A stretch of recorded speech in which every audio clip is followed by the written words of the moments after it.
আজকের টপিকস হচ্ছে কনফিউশন। এখন কনফিউশনের সাথে আরেকটি শব্দ রিলেটেড, সেটি হচ্ছে কনফিডেন্স।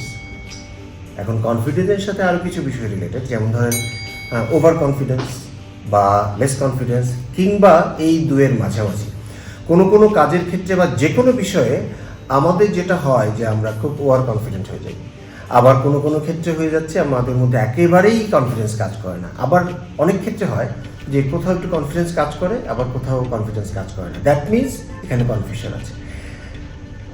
এই বিষয়টির সাথে আরেকটি বিষয় খুব রিলেটেড, অর্থাৎ আমি কতটুকু জানি।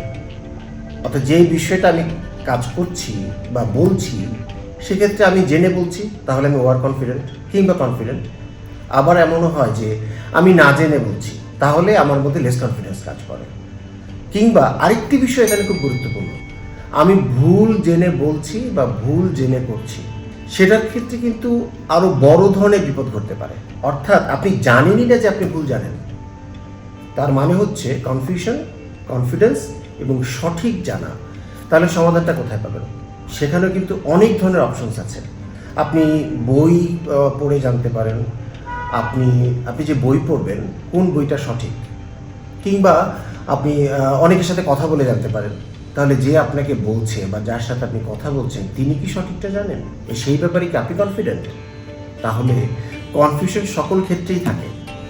আজকের এই পর্বে আমরা কনফিউশন নিয়ে কথা বলছি, এবং সামনের পর্বগুলোতে আমরা বিভিন্ন ধরনের কনফিউশন নিয়ে কথা বলবো। পারফর্মিং আর্টের ক্ষেত্রে আবৃত্তি বলি, গান বলি, ডান্স বলি, অভিনয় বলি, কিংবা উপস্থাপনাও যদি আমি বলি, এই বিষয়গুলোতে যেখানে যেখানে আমাদের কনফিউশনগুলো কাজ করে, সেই বিষয়গুলো নিয়ে কথা বলবো। সাথে থাকবেন অবশ্যই।